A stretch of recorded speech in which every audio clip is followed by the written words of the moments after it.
Durante más de 1000 años, Egipto había sido gobernado por hombres.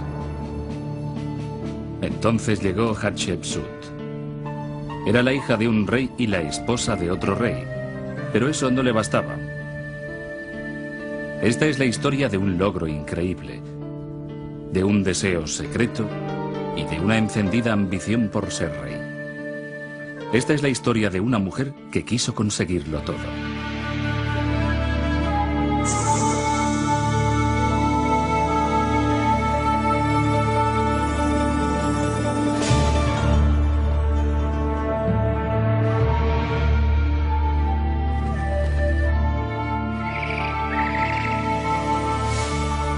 Los grandes egipcios.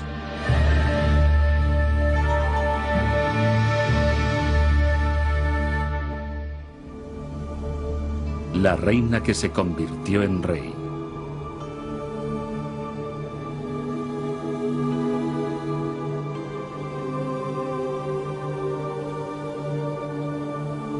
Hay un misterio acerca de Hatshepsut que empieza aquí, en el templo de Deir el-Bahari, situado en la orilla occidental del Nilo, frente a Tebas, la antigua capital de Egipto. Hace 170 años, un joven francés llamado Champollion llegó a este vestíbulo. Acababa de descifrar la escritura jeroglífica y se convirtió en el primer hombre en 2000 años que leía el nombre de Hatshepsut. Cuando Champollion llegó aquí, se encontró con un misterio. Había 2 reyes grabados en el muro. Conocía a uno, Tutmosis III. Había visto varias veces su nombre a lo largo del Nilo y sabía que fue un gran rey, pero nunca había visto el nombre del segundo, el rey Hatshepsut. Lo que acabó de confundir a Champollion fue que en todas partes donde había 2 reyes juntos, Hatshepsut siempre ocupaba el lugar de honor por delante del otro rey. Entonces las cosas se complicaron. Este es su diario, el diario de Champollion. Y aquí anotó las inscripciones, los cartuchos y los nombres, y dejó constancia de que siempre que aparecía el faraón con barba, los verbos y los nombres estaban en femenino. Ahí está Hatshepsut. Lleva la barba del faraón, y eso no es una minifalda. Es la falda de un rey de Egipto. Todo era muy confuso y Champollion nunca llegó a entenderlo. Los egiptólogos necesitaron 100 años más para conseguirlo.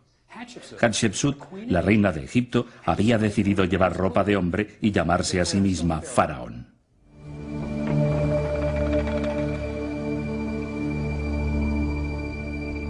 El padre de Hatshepsut fue sepultado en una tumba excavada en la montaña. Aquí es donde fueron descubiertos los tesoros de Tutankamón, donde enterraron a Rameses el Grande. Y todo gracias al padre de Hatshepsut, el faraón Tutmosis I. 1000 años antes de que naciera Hatshepsut, los faraones eran enterrados en pirámides construidas en el desierto. Pero en la época en que el padre de Hatshepsut fue rey, todas las pirámides ya habían sido saqueadas.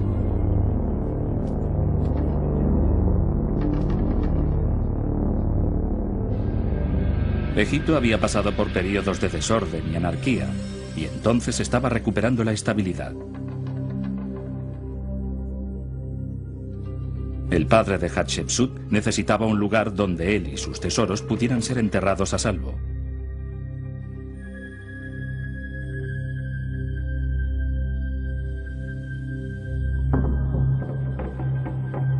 Tutmosis se decidió por un paraje secreto en un remoto valle donde no crecía ni una hierba y nadie hubiera querido vivir nunca.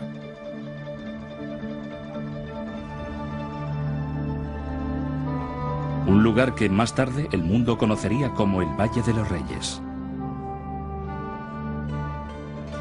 Era una aventura arriesgada, pero el padre de Hatshepsut era un hombre audaz, así que se hizo construir la tumba y se convirtió en el primer faraón de Egipto que fue enterrado en el Valle de los Reyes.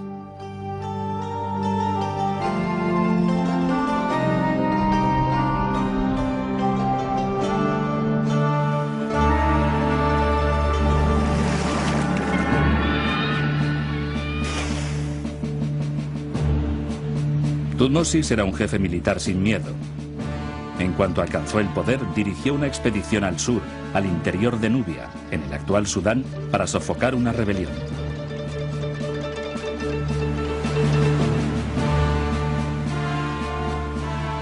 Tenía que pasar 4 peligrosas cataratas, cada una de ellas capaz de reducir un barco a astillas.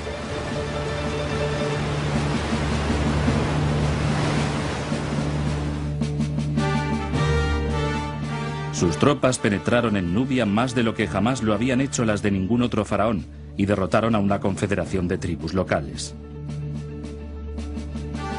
El padre de Hatshepsut era un hombre duro.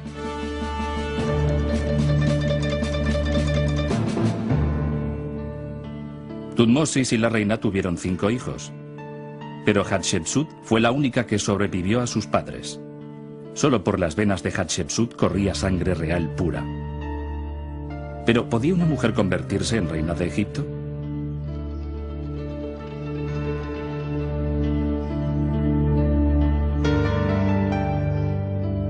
Elegir un faraón era complicado y a menudo implicaba intrigas y luchas por el poder. Era el tipo de asunto que se decidía en los cerrados confines de un palacio construido con ladrillos de adobe. Esto es un palacio real, es un laberinto de pequeñas salas. Como el rey tenía varias esposas, necesitaba mucho espacio. Aquí está la sala del trono, es donde el rey celebraba las audiencias. Parece exageradamente pequeña, ¿verdad? Pero las paredes estaban hechas casi completamente con ladrillos de adobe, por lo que no podían sostener un techo demasiado grande. Más sorprendente era el cuarto de baño.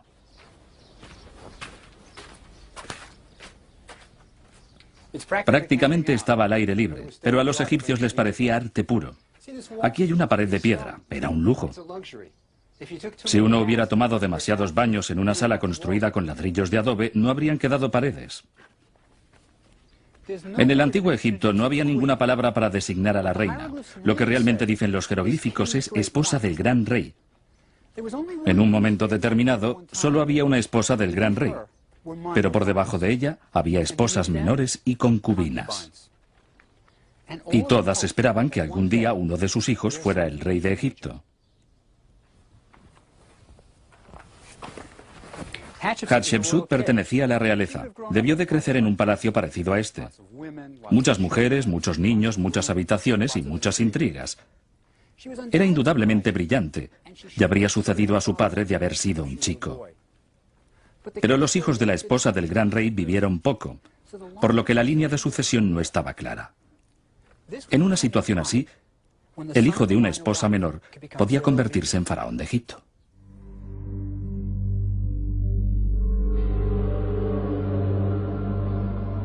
Cuando Hatshepsut tenía 12 años, su padre murió, dejando a la muchacha como única heredera real pura. Pero en Egipto hacía falta un rey.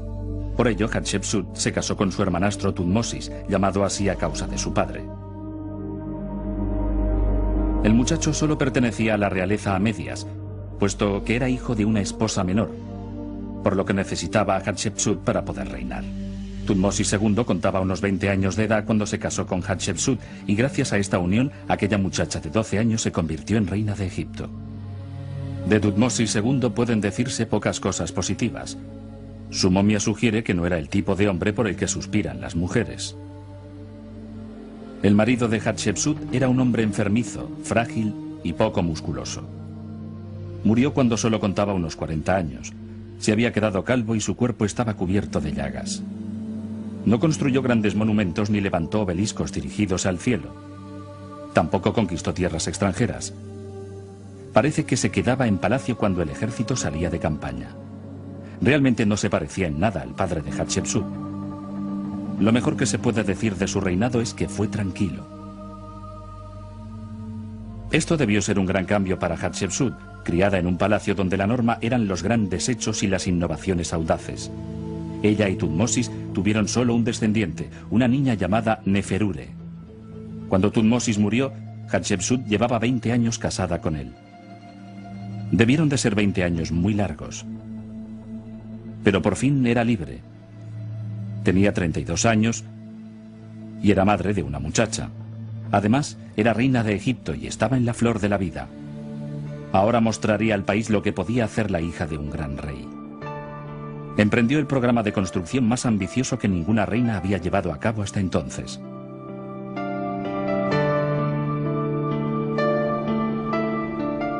Deir el-Bahari iba a ser el templo funerario de Hatshepsut, donde podría ser adorada después de su muerte. Ninguna reina se había hecho construir jamás nada igual. Egipto debió quedar sorprendido.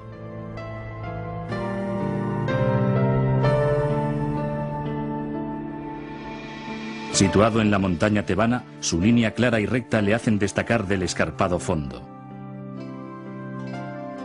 Probablemente es el templo más hermoso construido en el antiguo Egipto. En los siglos anteriores, los faraones habían estado ocupados con la guerra haciendo frente a sus enemigos. Esta fue la primera construcción importante levantada desde los tiempos del desorden.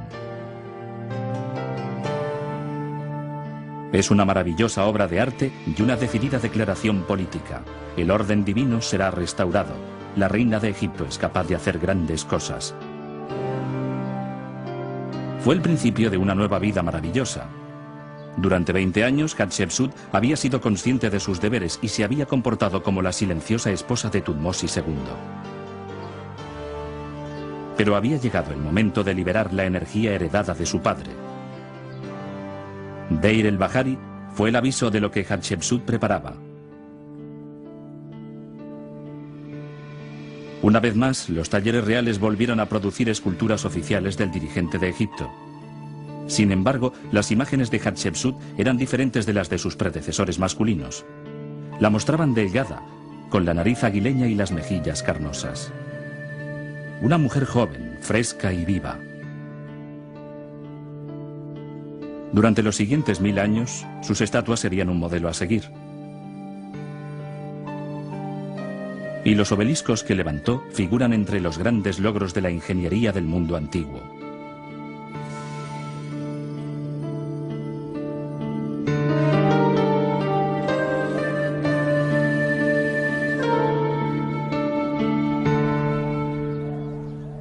Los obeliscos son agujas monolíticas que se clavan desafiantes en el cielo. Hatshepsut estaba especialmente orgullosa de los que erigió en el templo de Karnak. Para comprender lo grande que es un obelisco, basta con observar uno que nunca llegó a terminarse y que se conserva unido a la cantera de granito.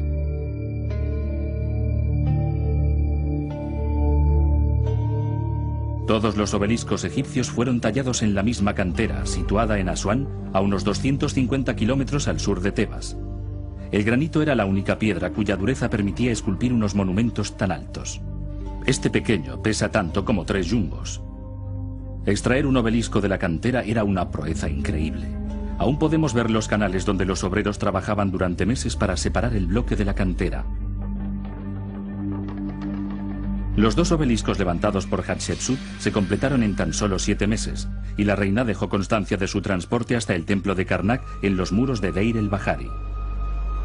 Los obeliscos se trasladaban sobre trineos hasta la orilla del río, y se colocaban en una barcaza. Debía de ser un espectáculo increíble. Pero una vez en Karnak, los obeliscos tenían que ponerse en posición vertical, y eso no era fácil. Medían unos 32 metros de altura y pesaban 350 toneladas cada uno. No hay datos escritos sobre la forma como los egipcios levantaban los obeliscos.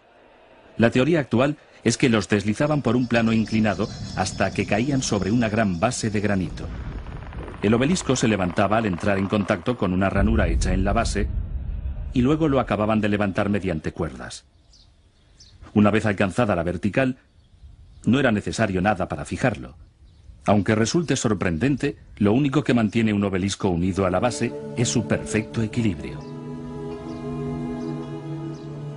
En sus obeliscos, Hatshepsut escribió estas palabras.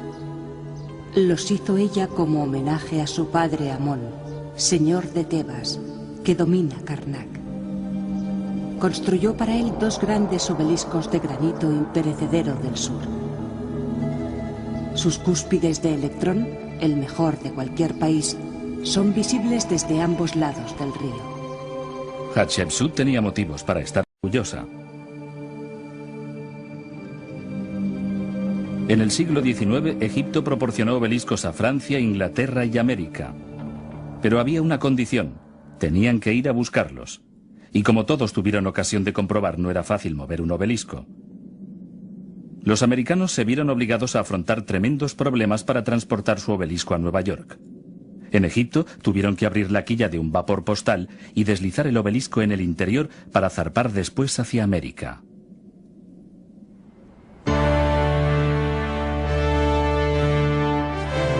En el verano de 1880, el obelisco llegó orgullosamente a Nueva York, bordeó la isla de Manhattan y finalmente fue desembarcado en Staten Island. A continuación fue trasladado a una barcaza y llevado por el río Hudson hasta la calle 96.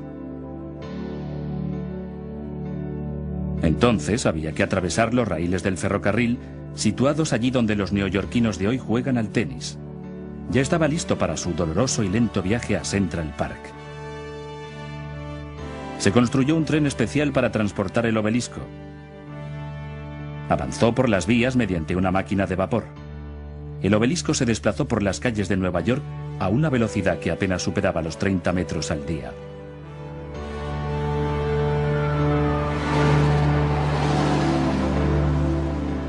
A veces costaba doblar una simple esquina. Trabajando noche y día, sin descanso, tardaron casi un mes solo para cruzar Central Park. Cuando el obelisco estaba listo para ser levantado, había terminado el invierno.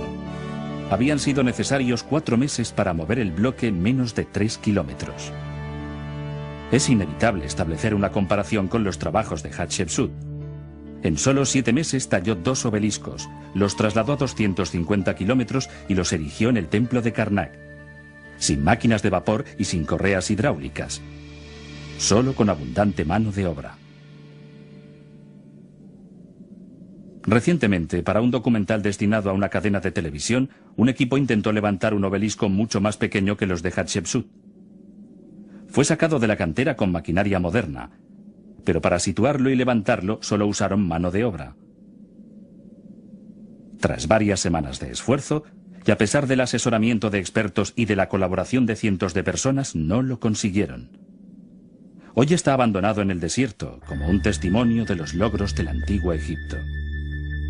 La habilidad de Hatshepsut venció a la ingenuidad moderna.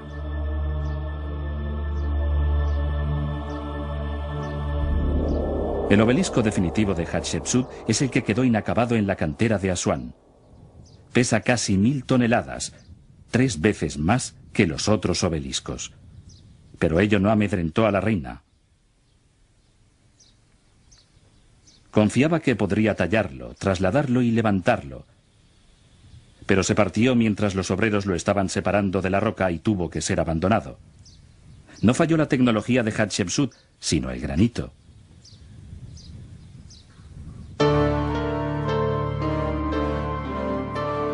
Para hacer grandes cosas hace falta gente grande, y Hatshepsut confiaba especialmente en un hombre, Senmut.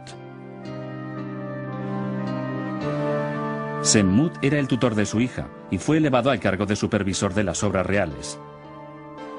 Hatshepsut lo conocía muy bien, por ello le había confiado a su única descendiente. El buen servicio que Senmut prestó a Hatshepsut fue generosamente recompensado. Había nacido plebeyo, pero alcanzó los más altos cargos del país.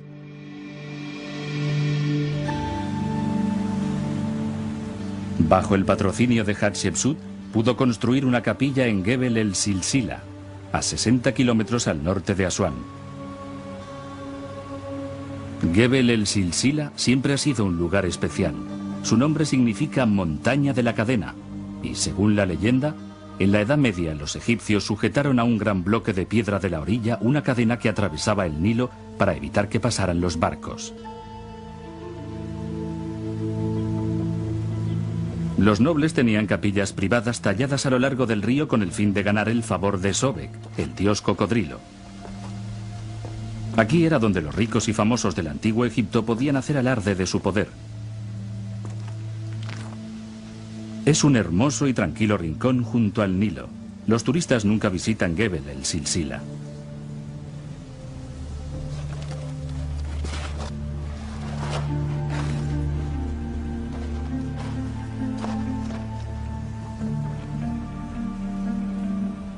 Para construir capillas como estas hacía falta mucho dinero.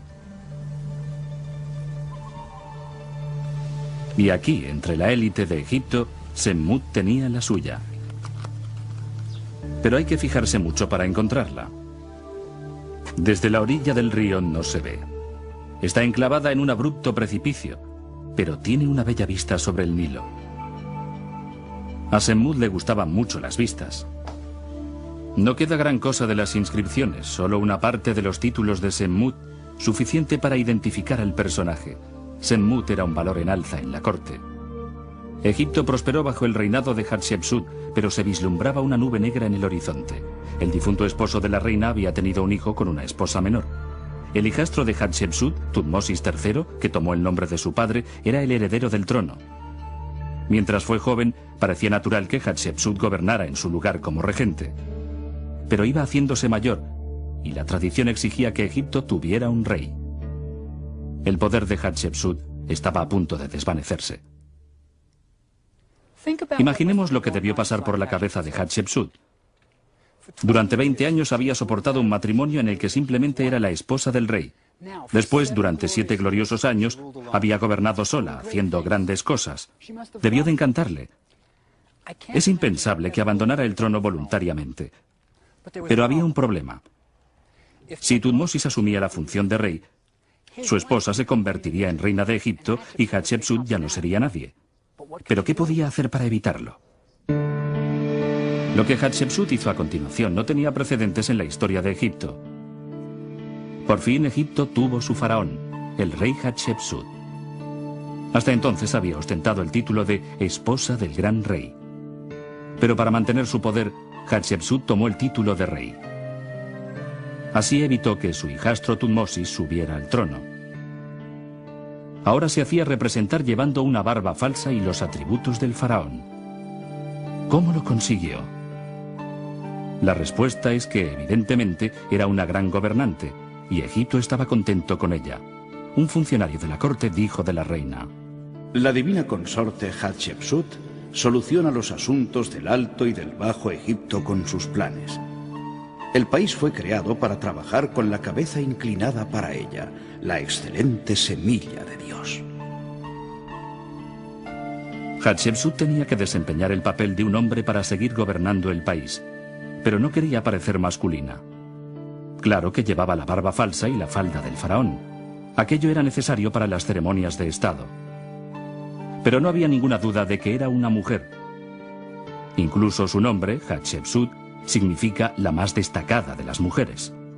Sin duda la gente aceptó a Hatshepsut como rey porque era una excelente gobernante y Egipto estaba prosperando. ¿Qué pensaba de todo eso su hijastro, el heredero del trono? Todo indica que le parecía bien. Era un adolescente y probablemente le gustaba participar en expediciones y viajar con el ejército. Es de suponer que a una persona de su edad le resultaría poco atractivo pasarse el día vistiéndose para asuntos de Estado y para saludar a viejos dignatarios. Sin duda preferiría aprender a manejar un carro y a disparar flechas con el arco. Si el hijastro de Hatshepsut, Tutmosis, realmente estaba en el ejército, seguramente se encontraría en Siria. A lo largo de la historia, Siria a menudo se ha convertido en campo de batalla debido a su estratégica situación. Los hititas del norte, que vivían donde ahora está la moderna Turquía, siempre lucharon contra Egipto para controlar Siria. Egipto mandaba periódicamente expediciones militares solo para decir «aquí estamos de nuevo», y Tutmosis probablemente formaba parte de estas expediciones. Siglos después de que lo hicieran los egipcios, los romanos combatieron por el control de Siria y de las rutas comerciales. Más tarde, en la Edad Media, los cruzados construyeron grandes fortalezas en Siria donde lucharon por Tierra Santa. Y los castillos de los cruzados, como el Krak de los caballeros, muestran con claridad por qué la milicia era el lugar perfecto para que se entrenara un faraón. Había que alimentar, pagar, controlar y animar a miles de soldados. Los antiguos ejércitos no eran solo un cuerpo de batalla, eran una gran burocracia que tenía que ser administrada. Alguien tenía que supervisar los establos, las armas, los carros. ¿Cómo se transporta y almacena comida para miles de hombres? Tutmosis tuvo que ver todo esto. Si se es capaz de dirigir un ejército, también se puede gobernar un país. La vida militar en el antiguo Egipto exigía a los soldados una personalidad fuerte. Estaban en constante movimiento, siempre en compañía de una multitud de hombres en burdos campamentos militares, donde el peligro acechaba en todo momento. Como Tutmosis demostraría más tarde, a él le gustaba este tipo de vida. Y eso convenía a Hatshepsut. En Egipto, representaba la autoridad indiscutida y se encargaba de todo. Si Hatshepsut había sido una buena gobernante como reina, aún mejoró cuando pasó a ser rey. Un año después de convertirse en faraón, mandó una expedición comercial al lejano país de Punt.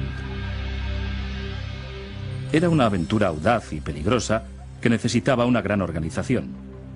Durante siglos, ningún faraón había enviado una expedición comercial a Punt. Los egipcios partieron de una base cercana a Tebas para marchar cientos de kilómetros por el desierto a través de una zona conocida como Wadi Hamamat. Las provisiones para el viaje eran acarreadas por mulos y cada noche la expedición acampaba cerca de algún pozo y llenaba los odres de agua. Cuando por fin llegaron al puerto de Kesir, en el Mar Rojo, todo se cargó en 5 barcos para emprender un viaje de casi 1000 kilómetros hacia el sur. Los marineros egipcios estaban acostumbrados al Nilo, donde siempre veían tierra. Por ello, en su viaje por el Mar Rojo, navegaron sin perder de vista la costa. Punt estaba muy lejos, en el Sudán, cerca de Etiopía.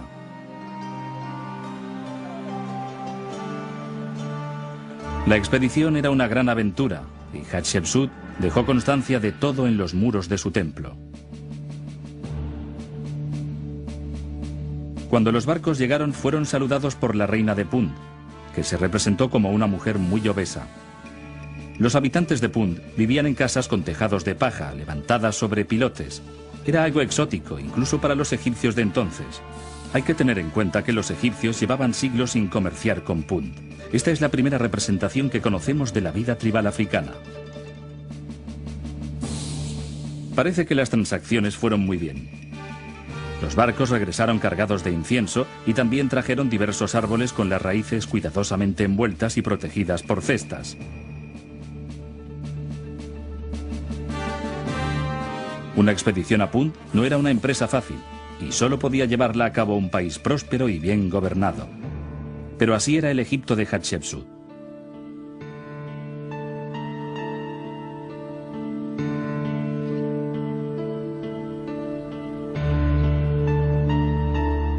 La creciente prosperidad del reino de Hatshepsut no benefició a nadie tanto como a Semmut, el fiel tutor de la princesa Neferure. Ya había sido ascendido a supervisor de los trabajos reales, y cuando Hatshepsut se convirtió en rey, Semmut obtuvo permiso para empezar a construir su propia tumba en lo alto de una colina con una preciosa vista sobre la llanura y el río. Era una tumba inmensa, adecuada a un hombre protegido por el rey. Y en los muros, Semmut anotó sus títulos. Se encargaba del palacio, pero también era supervisor de los graneros del dios Amón, supervisor de la casa de Amón y supervisor de los funcionarios. Estaba a cargo de todo. La tumba ha llegado a nosotros seriamente dañada, pero aún conserva restos de su pasada belleza.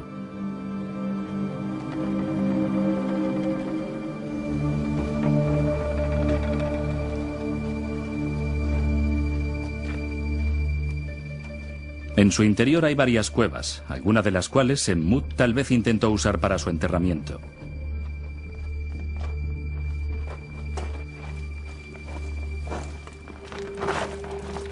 Enterrado en él.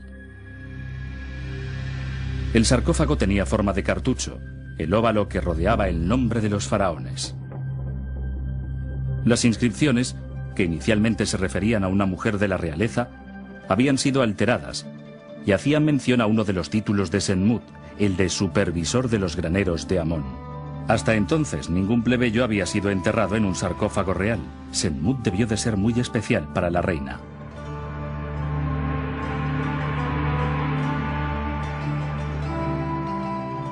Probablemente el sarcófago había sido tallado para Hatshepsut cuando todavía era reina, pero cuando se convirtió en rey necesitó otro que reflejara su nueva posición, por lo que regaló a Senmut su sarcófago de reina para que pudiera reposar eternamente en la tumba que disfrutaba de aquella hermosa vista.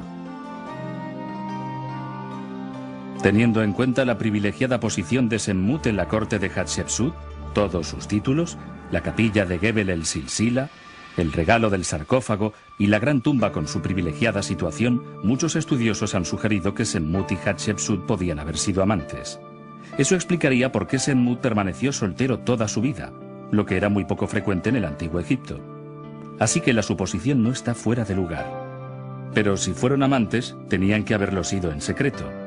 Él era un plebeyo y ella ostentaba el gobierno de Egipto. ¿Pero tenemos alguna prueba de su relación íntima? Los obreros que construyeron el templo de Deir el-Bahari nos dejaron una pista de lo cerca que pudieron estar Hatshepsut y su favorito Senmut.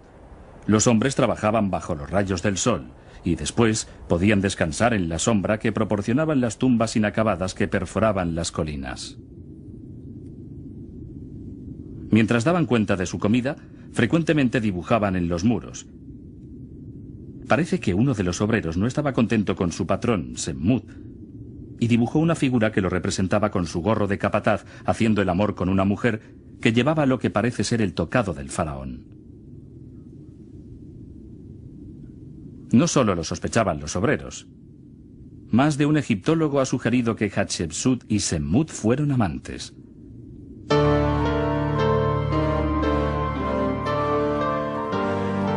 Los obreros de Deir el-Bahari tenían especialmente buenas razones para intuir la existencia de aquella relación amorosa. En el templo de Hatshepsut, Senmut aparece docenas de veces, generalmente adorando a Hatshepsut. Nunca ningún plebeyo ha aparecido tantas veces en los muros de un templo. Ciertamente Senmut y Hatshepsut debieron de estar muy unidos.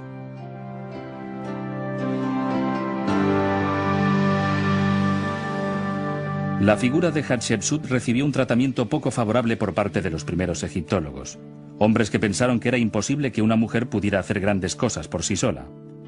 Herbert Winlock, que excavó Deir el-Bahari en 1920, creía que Senmut era quien mandaba desde detrás del trono dirigiendo el curso del reinado de Hatshepsut. Refiriéndose a Senmut, Winlock dijo: «Debió de ser un maquinador, si no un auténtico instigador, porque no se comprende que aquel reino pudiera tener éxito sin la asistencia de un buen administrador». Winlock lo entendió al revés. Senmut necesitaba a Hatshepsut, reina de Egipto, para progresar en su carrera. Ella no le necesitaba a él, pero es este tipo de prejuicios lo que llevó a los egiptólogos a interpretar que Hatshepsut, por ser una mujer, era pacifista. Hatshepsut no era una pánfila que solo se encargaba de los muebles de palacio.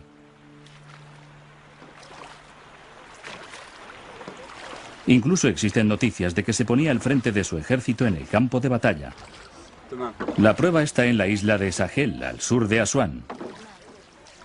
Sahel es un lugar apenas visitado. Gran parte del atractivo de ir allí es tomar el transbordador local. ¿Es usted maestra? ¿A qué se dedica? Trabajo en una compañía de seguros. ¿Seguros? ¿En serio? Sí, toda la vida.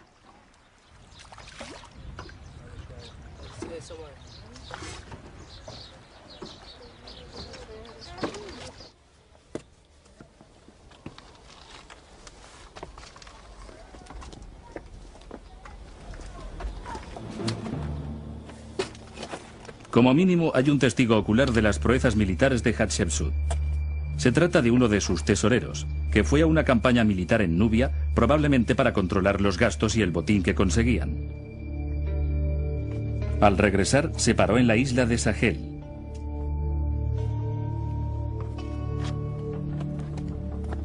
Que era como el boletín informativo de Egipto. Si alguien quería anunciar algo, lo tallaba en una piedra. Y estos mensajes iban a permanecer allí durante miles de años.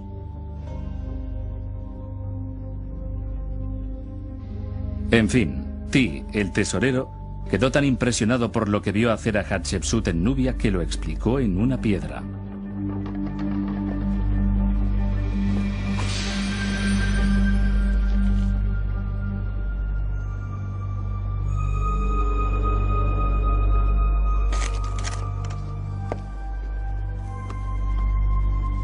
Yo nunca he visto la inscripción, pero un buen amigo, el gran egiptólogo Labib Habishi, escribió sobre ella.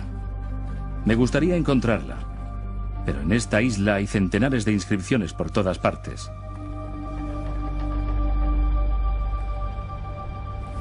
Esto no es lo que estoy buscando, pero es muy interesante. Es una inscripción sobre Hatshepsut, hecha por un hombre llamado Amenhotep. Aquí está su nombre. Era el supervisor nombrado por Hatshepsut para los trabajos que se realizaban aquí. Estaba realmente orgulloso de haber sacado de la cantera 2 de los obeliscos de la reina. Esta palabra significa obelisco, Tehen. Pero tenía un problema. Hatshepsut era rey, a pesar de ser una mujer. Así que el pobre Amenhotep no estaba seguro de cómo referirse a ella. Por este motivo aquí pone que lo estimaba mucho. Quería ser políticamente correcto, pero no sabía cómo hacerlo.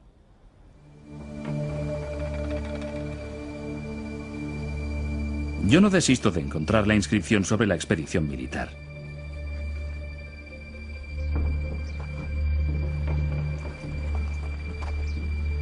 De momento he pasado un día muy agradable viendo una infinidad de inscripciones. He mejorado mis habilidades como escalador, pero no he sido capaz de encontrar lo que buscaba. Aquí hay muchas inscripciones y no debo haber buscado en el lugar adecuado.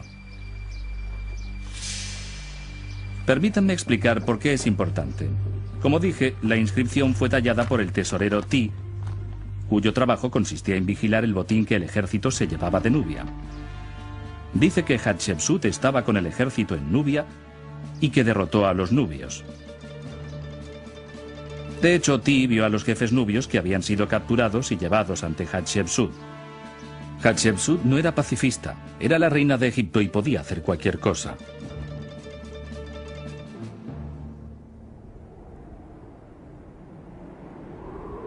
Hacia el final de su reinado, Hatshepsut todavía concedió otro honor a Semmut. Le permitió construir una tumba junto al templo de Deir el-Bahari, que incluso sería mayor que la que ya tenía. Que la tumba de un plebeyo estuviera dentro de los límites de un templo real era algo extraordinario. Pero como hemos visto, Semmut no era un plebeyo cualquiera.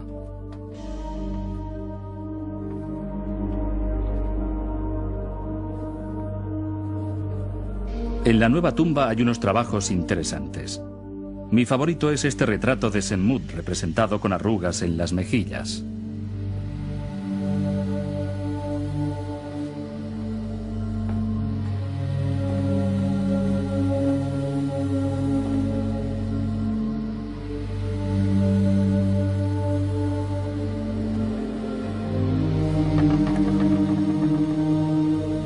Este es el primer techo astronómico de la historia.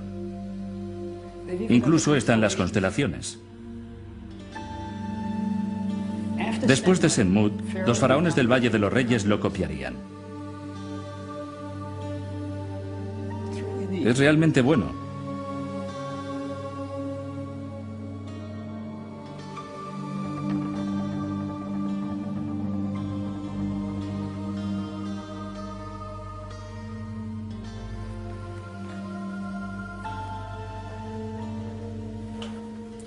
Sabemos que Semmut quería ser enterrado aquí. Cubrió las paredes con fórmulas del libro de los muertos e hizo una petición. Oh, tú que estás en el mundo de los vivos, seas escriba o sacerdote, recita las fórmulas mágicas para Semmut, el servidor de Amón. Probablemente Hatshepsut tenía sus motivos para permitir a Semmut excavar su tumba dentro de los límites del templo que ella había construido. Los túneles de la tumba de Semmut van directos hacia el Valle de los Reyes, situado a unos centenares de metros. Allí era donde se encontraba la tumba de Hatshepsut. Como no pudieron expresar su amor abiertamente en vida, quizás intentaron pasar juntos la eternidad. Y como veremos, parece que lo consiguieron.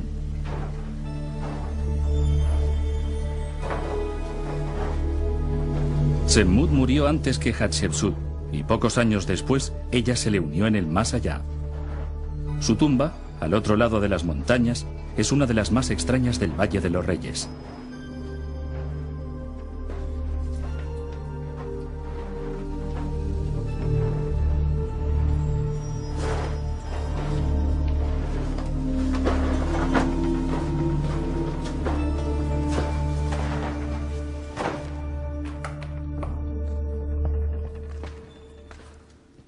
Esta es la tumba de Hatshepsut. Aquí hay un montón de historia, antigua y moderna. Fue descubierta en 1903 por Howard Carter, unos 20 años antes de encontrar la tumba de Tutankamón. Pero cuando Carter la halló, esta tumba estaba llena de escombros arrastrados por las tormentas que ocasionalmente sacuden el Valle de los Reyes. Se habían endurecido tanto como el cemento y sus hombres tuvieron que trabajar con picos. Fue una de las excavaciones más difíciles de la historia del valle.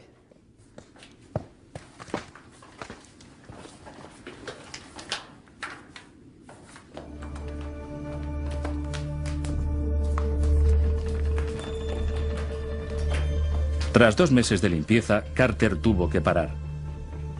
El aire en la tumba estaba tan enrarecido y caliente que las velas de los obreros se derretían. Finalmente trajeron luz eléctrica, algo realmente nuevo para la época. Siguieron limpiando el pasadizo, pero parecía no tener fin. Resultó ser la tumba más profunda del valle.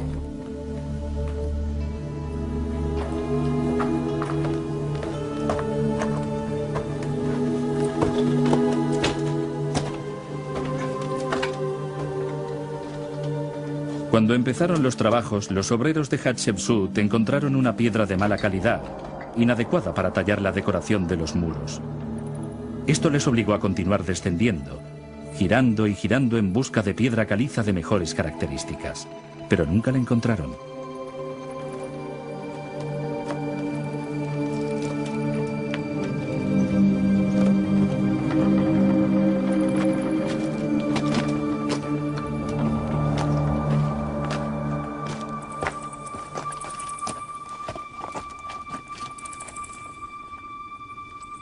Yo tenía mucho interés en localizar la cámara funeraria, pero me lo ha impedido el mismo problema que tuvo Carter. Las lluvias recientes han arrastrado escombros hasta la tumba y han bloqueado la cámara.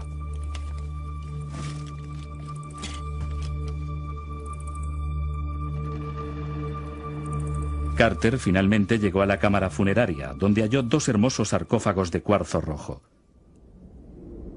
En uno había inscripciones relativas a Hatshepsut y en el otro a su padre. La reina había hecho abrir la tumba de Tutmosis I y había llevado la momia hasta la suya para enterrarla de nuevo. Tanto en la vida como en la muerte, Hatshepsut quería tener hombres fuertes a su lado. Tras la muerte de Hatshepsut, su hijastro, Tutmosis III, se convirtió por fin en faraón. Los años que estuvo en el ejército habían dado resultado. Fue uno de los mayores héroes militares de la historia de Egipto. Durante los 33 años que reinó, dirigió personalmente 17 campañas militares. Palestina y Siria fueron conquistadas, y Tutmosis se dirigió hacia el norte, cruzando el Éufrates hasta entrar en el actual Irak. El nuevo rey pudo realizar tamaños movimientos militares porque Hatshepsut había mantenido el ejército operativo. Heredó un país próspero y bien gobernado, y hubiera podido abandonar las armas y emprender la construcción de grandes monumentos que perpetuaran su gloria. Pero Tutmosis III no tenía mucho interés por construir. Parece que se sentía más cómodo liderando a su ejército y ello bien puede explicar su relación con Hatshepsut. Mientras ella reinaba, él era probablemente muy feliz haciendo vida militar.